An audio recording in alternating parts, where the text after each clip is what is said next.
What does it take to thrive in business and adapt to changing times? Meet Noelle Stary, founder of 20 Lemons, a full-service marketing agency and Launchpad Creative Services, New Jersey's first co-working space, a seasoned entrepreneur and author of Main Street Moxie, thriving in the new Americana economy. Noelle brings innovation and community to every venture.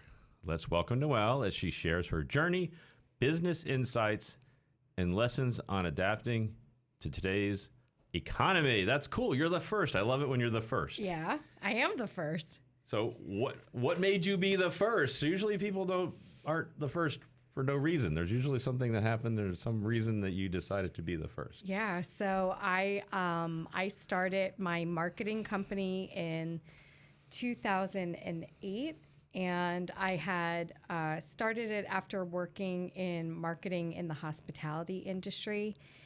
I knew that I liked working with small business from the time that I got out of college. I went to University of Maryland. I actually always thought I was going to be in big corporate, and I had interviewed a lot with big corporate, and I started picking up just some side work, working in a restaurant. And next thing I knew, I got hired on, and I started working for a restaurant group. And I fell in love with like the speed of small business. I fell in love with the industry. I fell in love with getting to know people in the community, getting to know people in the neighborhood. And as I had moved on, or as, you know, I kind of stayed around in business, I felt that I wanted to start a marketing company where we weren't just doing the transactional side. We weren't just saying, hey, we need some design work and some postcards, and can you produce it and give it back? I really want it to be a hand in glove relationship with the businesses to make sure that the marketing that we were bringing to the business owner, that all the different people in their business knew about it. And so I had started 20 Lemons. And when I started it, I was about 26 years old. And I was working out of my apartment, and I thought to myself, this sucks. I hate it. You know, like this, I had been around, you know, the hospitality environment is full of people, full of, you know, it's very fast. It's got a lot of energy. And when I was working at home, I felt like just by myself. Yeah, very isolated, I'm sure. Very isolated. Yeah. And I didn't love it. And at the time, I had seen in New York that there was an all-female co-working space. And I thought to myself, well, I have some friends that started businesses around here, and they all work by themselves. Maybe they'll come and hang out with me. But at the time, I was working and living in Woodbridge, and most of my friends lived in North Jersey. They lived down by the shore, and they all said, I'm not driving an hour to come hang out with you. But at the time, I had started telling people about, I really would love to have this concept. I think that it's really important that we have people to connect with and people to throw ideas around. And so I had come across another business owner that said, I'd love to get involved and start something with you. And so we started looking at the idea of co-working. And at the time, as I mentioned, there were no co-working spaces in the state. There were co-working spaces out in California, out in Austin, out in New York. And we said, let's open it up. And so we opened Launchpad Creatives right on Main Street in Woodbridge. And what we would literally do is we would like take our friends from the chamber, take our friends from our networking events, and we would just say, hey, come in, work with us for the day out of our office. And so we started to just, you know, have space that like our friends can come and work out of. And so luckily around just a few months after we opened, a colleague of mine opened a co-working space in Asbury Park. And so the nice part was, you know, when you don't have competition in the market, you don't really have a market. Mm-hmm. And so at least by having another co-working space at least in Asbury, when we were in Woodbridge, we felt like, okay, we're not alone. Right. And so I was really excited to get involved with the community. And if you note it more, we started with the name Launchpad Creatives. Several years later, we did change the name from Launchpad Creatives to the co-working space.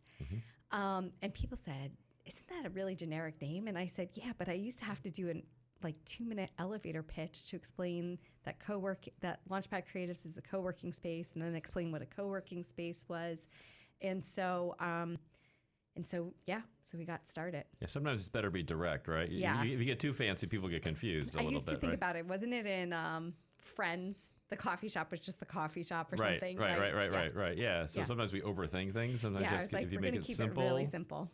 Right, like Seinfeld's a show about nothing, you know, Yep. those kinds of things. So sometimes being very simple and straightforward actually works better.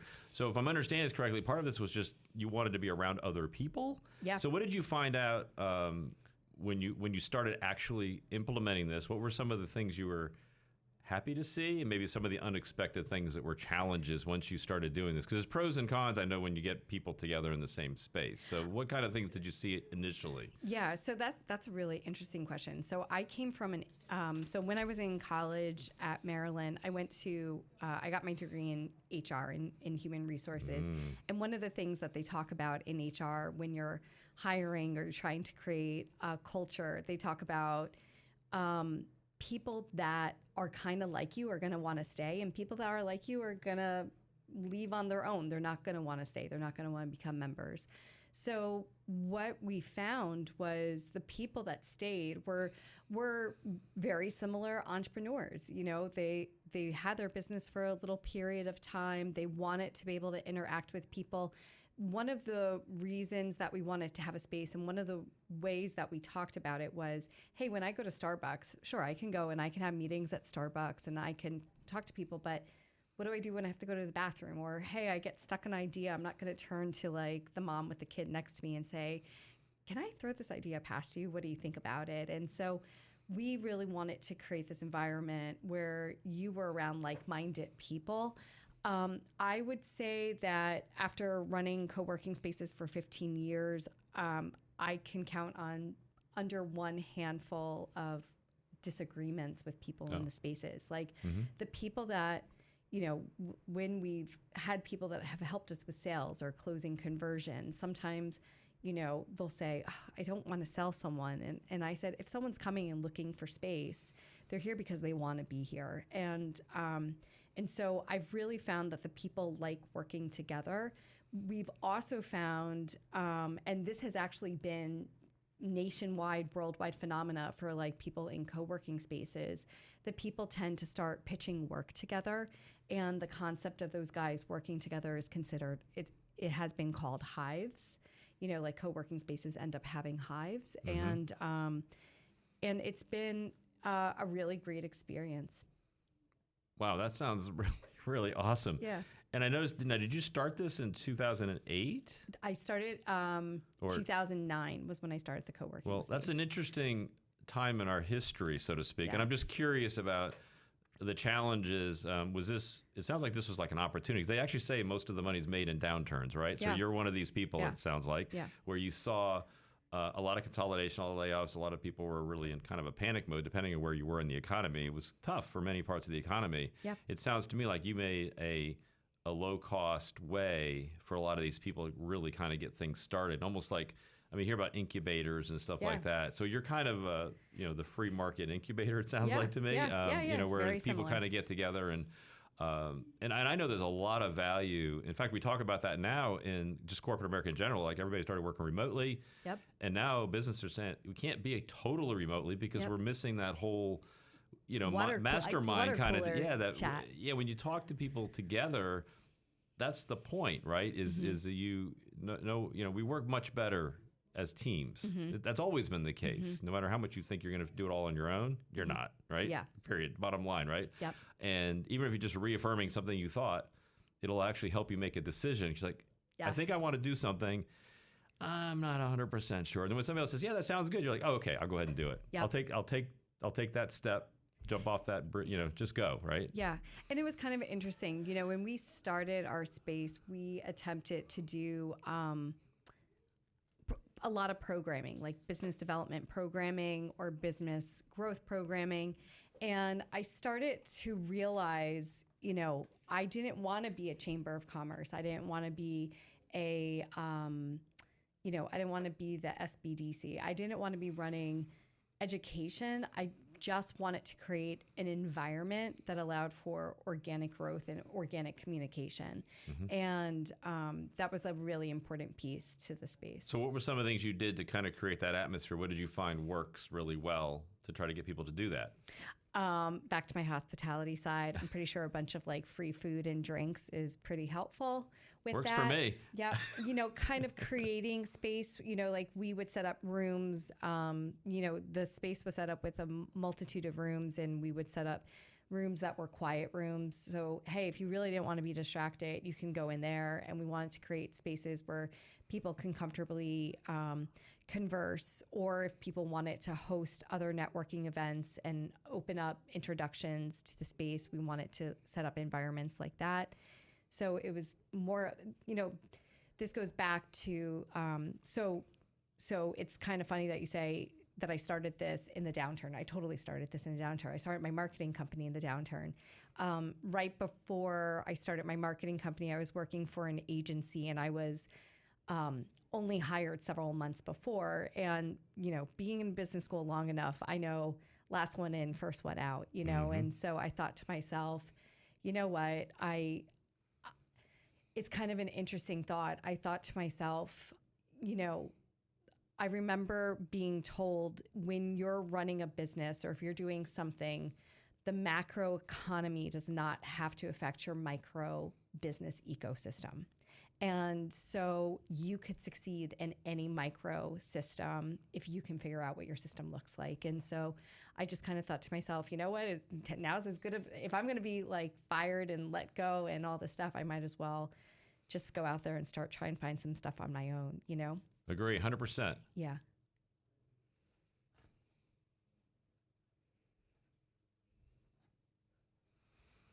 Okay, well that's just awesome. So you've got the one you started, right? But you've done more than that now. It sounds like. So you've grown that. Yeah. So when you finally got the model kind of down, right? Yep. At what point did you realize, hey, maybe I want to expand this beyond where we're doing? And then how did you do that? Because there's one to think about it, but going out and actually replicating what you're doing, that's a whole nother business model. So I had my original space for about 10 years before I decided to do expansions. And during that time, I had been approached by other business or building owners, and they said, hey, you can come and lease and open up a space here, and you can come and lease and open up a space here. And I finally ended up opening a licensing model. So we worked with building owners, and we essentially did the marketing component. Since then, the entire industry has kind of moved to giving opportunities to building owners to do something like this with operators such as myself, and doing them under management agreements. And because I am so lucky with my timing, I managed to open 2 new spaces the week that COVID shut everybody's doors. And so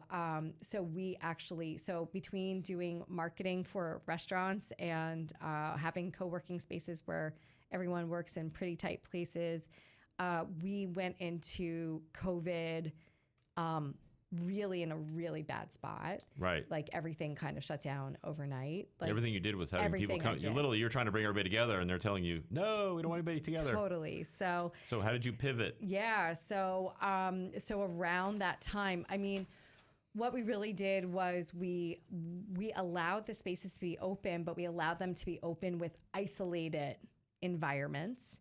From a marketing standpoint, we ended up getting really busy just because I had to also work with my restaurants on how were they shifting. And I did go back to saying, let's run some online programming. Let's run some online message, and it was funny. Like, one of the things that I've always learned in marketing was if you listen to the market will tell you exactly how to sell them. Very true. And so, at first we were trying to put together programming around marketing and put together programming around adjusting your business. And we started asking people, what is it that you actually want us to do for you for programming? And they would say, can you run a meditation class? Can you run a class on, best cooking skills? People just wanted to actually get self-care time. Mm-hmm. And that was the content they were interested in. They actually had no interest in the business side of things. And so around that time, we did pivot. We started giving them that type of messaging. And I decided to write a book, Main Street Moxie. And Main Street Moxie kind of comes from the idea that the co-working space that I owned was on Main Street in Woodbridge. And I really wanted this to be for local businesses in every different community. And so when I wrote the book, Main Street Moxie, during COVID, it was really about this concept of going back to basics. It wasn't fluffy. It wasn't all the new innovative AI stuff. It was really about taking a step back and, when you feel like your whole world is upside down and falling apart, don't overcomplicate it. And so that's the key message of the book. Oh, you said a whole lot right there all at once, which I think is great because I know even in my business, everybody had time to kind of rethink all their priorities. Mm-hmm. I mean, a lot of people did things like start businesses, mm-hmm. change companies, quit work. Just mm-hmm. There's all kinds of major changes that occurred when you were literally told you have to shut down, you have to stop. Mm-hmm. May not like it, but here we are. So now what are you going to do, right? Mm-hmm. So you really have a lot of time to do a lot of introspective planning for yourself that you complain you can't do things, right? All the time. We're so busy, I can't do anything. Well, now okay, well now you're not busy. And then the result of that was a lot of people really changed their direction, I think, during that whole process, which I think there were a lot of negatives, but I think that was one of the positives where people actually had some downtime to really rethink all of their priorities. I see a lot more people spending time with their families now. Yes. Which I think is awesome. I think people are taking, when we get to the holidays now, I refer to it as we're taking European holidays. We are actually taking holidays, whereas that's so un-American where we take time off. So un-American, because usually I feel like everyone's like, hey, it's my wedding day, and I'm still sending text messages walking down the aisle. I hear about people delivering babies and going back to work a day or two later. Yes, what? I have heard this very much so. And, and I don't see it quite as much. I see people really saying hey, it's the holiday. We're gone for a week and a half. We'll see you before, we'll see you after, but we're out of commission. And that it reminds me another part is I think a lot of it was we were forced into a lot of automations and processes and work. The remote stuff was set up. I mean, some entities were already set up. That was no big deal. We just flipped the switch. We were ready to go. Other industries, not so much. Like the restaurant industry. Yes. I think they're much better at delivering food. Yes. I think they're much better at doing things that they didn't really necessarily do well before the whole shutdown. Yep. So I think in some ways we were kind of forced to become more efficient, which then allows us to spend a little more personal time with why are we doing, what are we doing? And so you get the hospitality, I always find that a fascinating industry. In fact, they say if you ever want to hire a good employee, you go and find somebody in the hospitality industry and you just train them in your particular area of work because you're taught how to treat customers really, really well. Yes. Do you want to tell us a little bit of insights, what you learned from that industry and how you pass that over to your business side of your life, so to speak? Kind of help us out with that a little bit? Yeah. I think that's... So like I said, I went to University of Maryland. I got my degree in HR. I actually thought I was going to be someone who went into corporate law. And University of Maryland Business School always said, hey, make sure you work a few years before you go back and get your degree. And I was interviewing with the big companies, and I got into hospitality because I just needed some side cash, just to kind of while I was interviewing. And the owner of a business said, hey, what are you doing? Your hours are so screwy. And he's like, tell me more about your background. And he started telling me about how he goes, well, do you want to work for my restaurant? And I literally started crying because I thought, oh my God, I didn't go to college to like work in a restaurant. Right. And he said, do you know how big this industry is? Oh, it's enormous. Yeah. He's like, this is a massive industry. There's like, I thought the industry was so interesting to be a part of because back to your point about the customer service, you have to understand quality and pricing and customer service almost innately in order to like succeed in that business. And I feel like it's a business that teaches you to be proactive. You have to be proactive. You have to anticipate people's needs. You have to be able to deliver a high quality product because, it's an industry where people are very happy to also tell you when you have problems. You have to learn how to manage negative behavior. So I totally agree with you. I think that it's an industry that gives you a lot of skills that are super transferable to other businesses. I thought it was great. Yeah.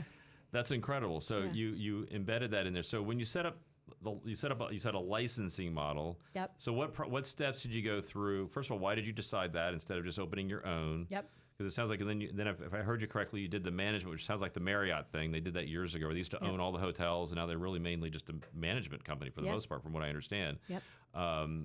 So just kind of tell me why you made those decisions and how you came to those conclusions. Yeah. So when you're running a business and you're trying to think to yourself, how am I going to expand? Like our space was full. We had a full space. We were profitable. We were making money.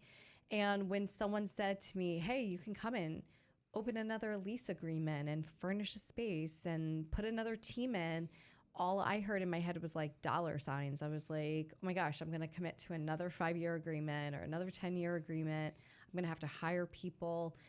And I thought to myself, there has to be a better way to do this. I wonder if there's a way to partner with it. And so we started realizing that co-working spaces can meet rent roll, or, whatever your rent roll was, the revenue on the co-working spaces are 2 to 3 times average rent roll. Mm-hmm. And so I said, the person who really, people actually had said to me for a long time, they said the people who really benefit from these spaces is the owner of the building. And so I thought to myself, maybe I can start partnering with building owners that had available space. And if they were working on site, they might already have an admin who can do some of the basic admin work. You don't have to really put another full-time person in place. And so, I would start just thinking about how that operations would look. And then, of course, I started just telling some people about the ideas. And as I started telling people, I started getting some interest. And so once I started getting some more established interest, I then approached a lawyer and said, what does it actually take to do something like this? And so we try to do that. Awesome. Yeah.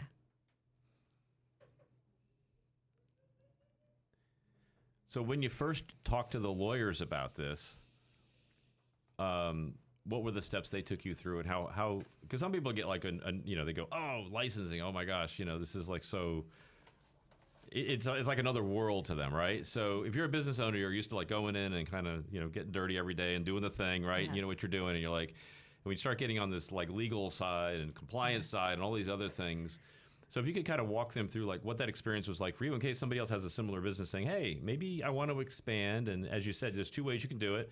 You just start opening things up, was of course now you have to hire the employees, you have to get the space, you have to do everything yourself. Or you can take your expertise and share that with somebody and end up with a win-win situation where if you template it well and set up the processes and systems well, you can just leverage that and actually do better because you can open up a lot more with a lot less time on your side and just really just sharing your expertise and the systems you put in place and things like that. And of course, the landlord wins too because now they're, especially now, right?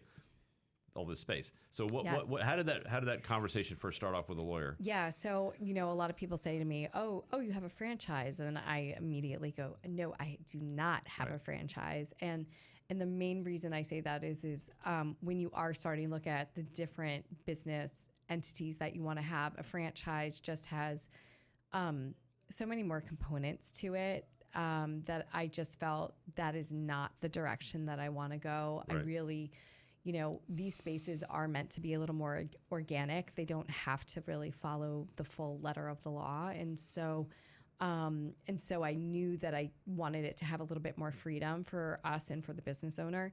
And so when I started working with the lawyer, it's really interesting. Lawyers are more than happy to fight either side of the position of what you're trying to. Oh, of course, that's what they do at school. What you're trying to accomplish. And so I think it's important that when you're talking to a lawyer, you are very clear on your side what you want them to do, and you have it basically spelled out, and you're asking them to help you execute it. If you have specific questions, then you should ask those specific questions. But if you want to use them as a business coach or as someone who's going to work through each of these components, like I said, they're more than happy to tell you the pros and cons of any single point that you position.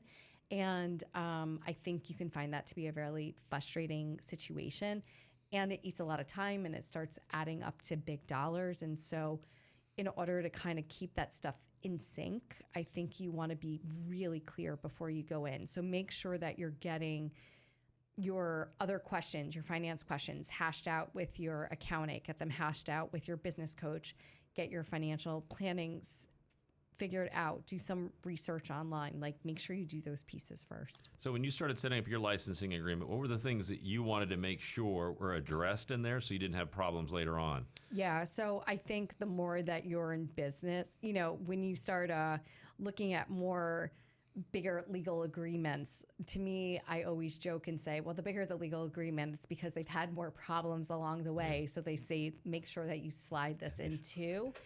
True, very true. So for me, I felt like one of the more important pieces whenever you get into any type of contract that you're going to do is, hey, it's as much as it's important to know how I'm getting something started or how it's going to be maintained, I need to really understand what's my crash and burn scenario.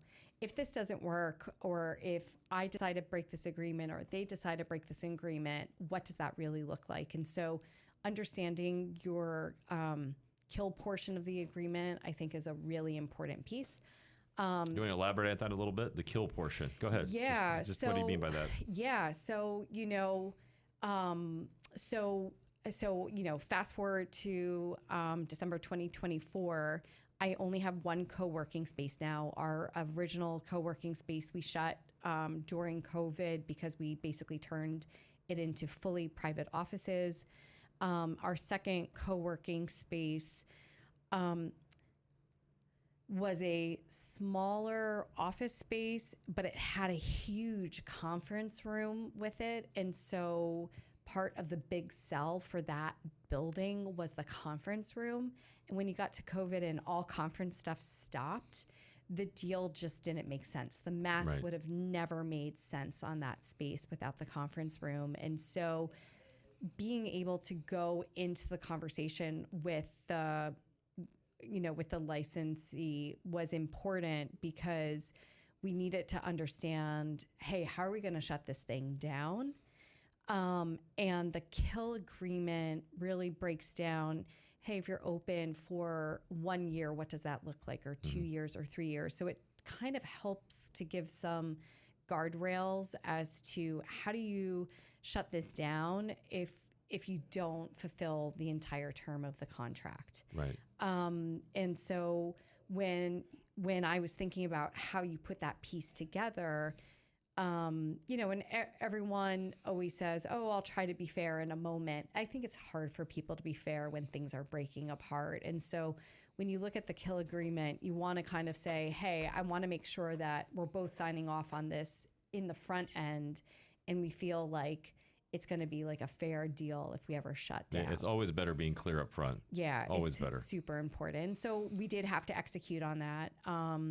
for the secondary space, and it ended up being okay. Everyone walked away in a good spot. So are you actively looking for other places to partner? I know there's a lot of vacant commercial space right now, or is this not a good point in the evolution of the economy? What are your feelings about adding or not adding? Yeah, that's a really interesting question. It's a question that I'm evaluating for myself right now. I think that the way people and businesses interact has definitely changed. I constantly say, a lot of my clients over the last year, they'll say to me, hey, I feel like my numbers are down, or I feel like people aren't buying this anymore. And if you look at the broad economy, I think people are still buying. They're just buying different. So Absolutely. So you have to kind of like look at your environment and say, hey, how do I just shift it? Like, how do I shift my product 5 or 10% so that I can kind of go back to where my market space is buying? So I think at the time, I'm really focused on just keeping our current space operating well.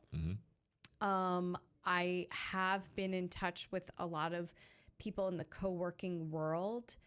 It is a market space that's growing. But I sometimes look at the New Jersey economy and the New Jersey temperament and how people in Jersey like to do business. And I'm not totally sold that our market space really wants to embrace it. But fair enough. Well, you're in the business, so it's better to know, right? And then, because last time you grew, it was like things were kind of consolidating, right? So maybe in a year or 2 or 3, if something like that occurs, you might say, oh, maybe this is something they want. Right now, maybe not so much. I think co-working still works. I just think it's looking a little different. When I set up our licensing agreement, I think that this is also one other important part. I set up our agreement as a 5-year term with a renewable terms. And the lawyer had advised me, and some people advised me, they said, hey, you should set this up as a 10-year term. Like when you think of big lease agreements on malls and big buildings, they're always very long terms.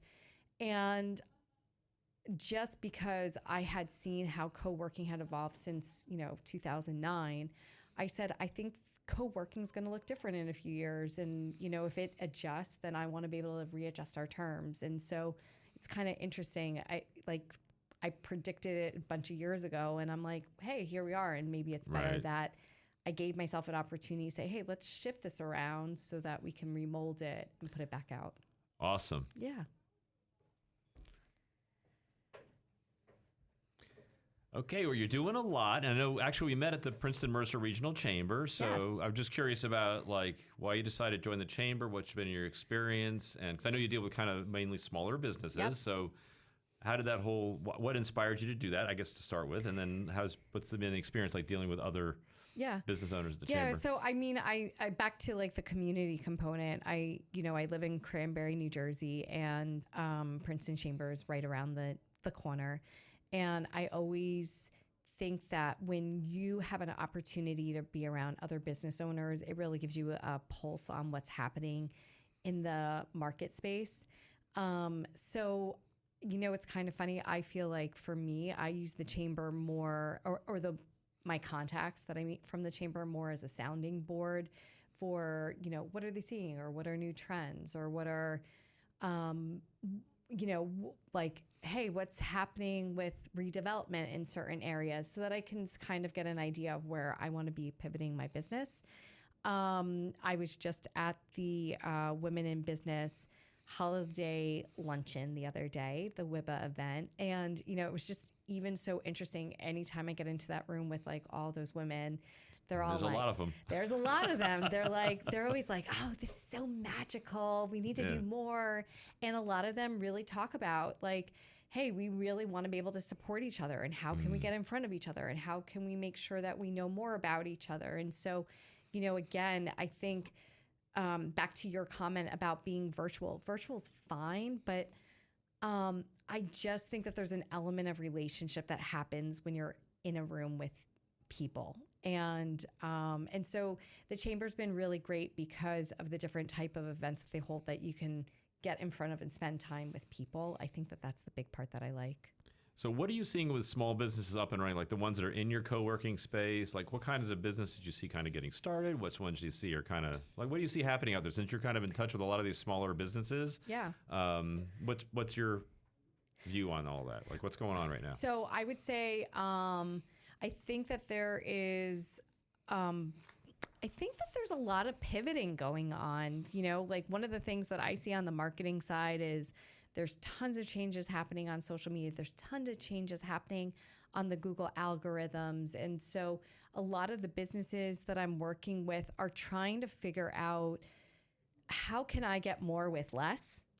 And what I mean by that is, you know, there's so much data out there. There's so much reporting. There's so much, and they're trying to eat it all up. And I actually think that we're taking a step in the wrong direction. And what I mean by that is, I don't know if you can really get a whole lot more with a whole lot less. Like, I think people need to reestablish what they're really trying to achieve and figure out how to do that within the constraints that they have, whether it's their budget or their time or their effort or then their energy. So like I'm sitting on a chair, and one of the things that I talk about in my marketing business is I say, hey, when you make a marketing plan, you don't have to come up with 20 and 30 ideas. Like a chair has 4 legs because that's what supports your butt and your body weight. Right. So when you're trying to think about, hey, how do I want to grow my business or what do I want to do? I actually think that there's some value in, you know, slowing down, taking a step back and saying, wait, what are the most like essential things that I have to be doing? Mm-hmm. Sometimes I think businesses are trying to overextend themselves because of the speed at which we see a lot of the stuff happening on social and podcast and, you know, on big website changes and all of this stuff. And I don't think that you have to compete with that. I think it goes back to that microeconomy piece. Yeah, I think you brought up something very, very critical, which I hear about all the time, and I talk to business owners all the time. It's like you have to get narrow and deep in whatever you're going to do, because there's literally unbounded opportunities right now. If you're paying attention and you want to go do something, it's like almost like there's too much opportunity because you have to say, wow, there's a lot. And then one of the problems when you start doing something, it's very easy to get distracted when you're digging deep into something, because you'll start seeing more and more things that they might need, but you got to really get good at doing one or two or three things, just a couple things really, really, really well. Yep. And once you kind of nail that, then maybe you start talking about. We see big businesses do this all the time, where they go, "We're going to go acquire something that really has no synergy with them whatsoever." You're like, "Why the heck did they buy that business?" I think they're getting better at not doing that, but I know years ago they would just say, "Oh, we want to buy this kind of company." We're like, just because we think it'll be a nice diversion, you know, a nice diversification, I should say, and ended up being a diversion. Maybe that's just a slip there, but so they think they're diversified, but you can only think about so much. I mean, that's why like these tech geniuses like wear the same T-shirt every day, that kind of stuff, because they don't want to make too many decisions. They want to reserve them for the stuff they have to really do. Yeah. I also think like the other thing that I'm seeing a lot of is I think a lot of businesses are having more challenges with customer service. Mm-hmm.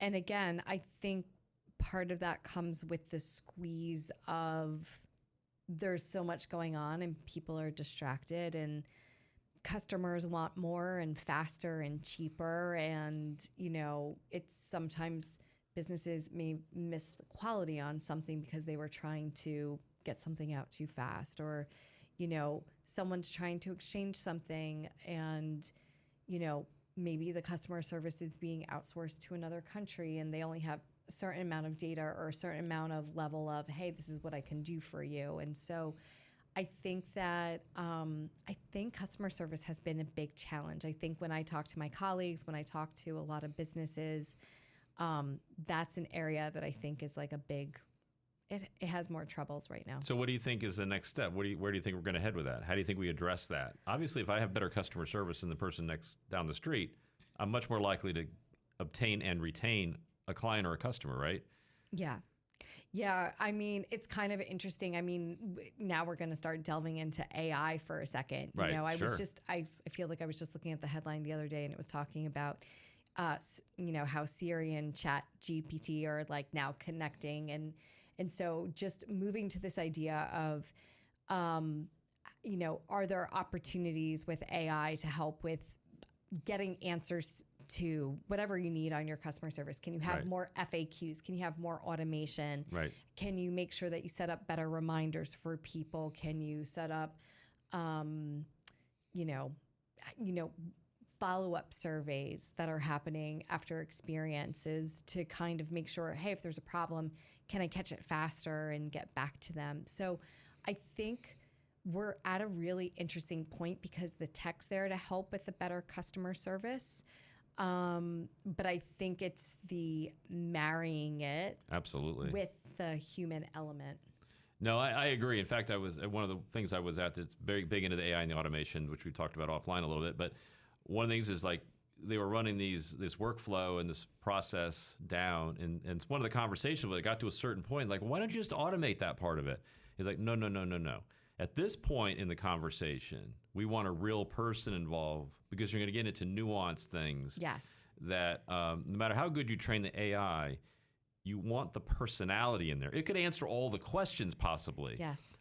But you have to have a human interaction at some point. And I think if it's done well, and I'm just calling him and saying, you know, what's your address? And it tells me that, I'm going to be happy, get off the phone and be happy, right? But if I start asking very personal, specific questions, like I have this pain in my side and I think it's doing this and I think it's doing that. Oh, it could be this. Yep. You know, 37% of this, you know, Yeah. like, that doesn't feel very personal to me. I think I'd like to actually talk to somebody about this, right? So I think it all depends on like the conversation, right? So part of I think the challenge is going to be is like, where do you stop the automation Yes. and plug the people back in again? Because as you know from the hospitality world, Yes. we're all human beings, and ultimately we want to have that quality connection. If the automation helps with the other things that aren't really necessary, as far as us having to like remember things and do things, that's great. But don't forget, ultimately, there's a reason that I don't have all my meals delivered to my house. I want to go out to dinner and have a nice atmosphere experience, have people around me, right? And isn't that the point? Talk to the waiter or waitress, Yeah. right? Don't you want to like do that?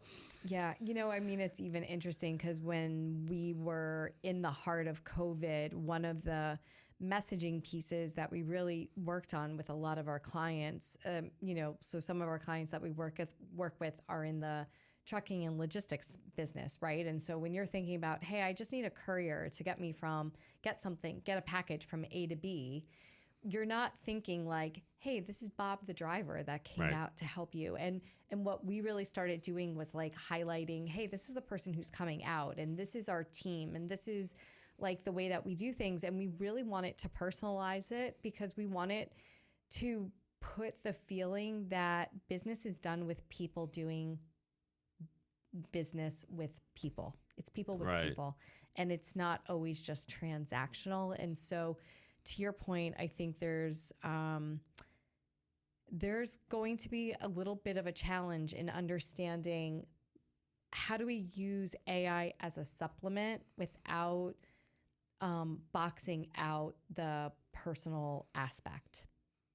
No, I agree. So with all this knowledge we have and everything you know, where do you think we're kind of going from here? Because you have a marketing background and the co-working space. So you're right there on the front line. Yeah. So where do you see all this kind of moving in the next like year or two? Where do you see us headed? Yeah, I feel like I've been doing a lot of soul searching on this concept in the last few days. And I think part of why I've been doing it is because, you know, like I said, I think that there's a really interesting speed at which business is happening today. And I think we sometimes need to look at, you know, just because something's moving fast, should it?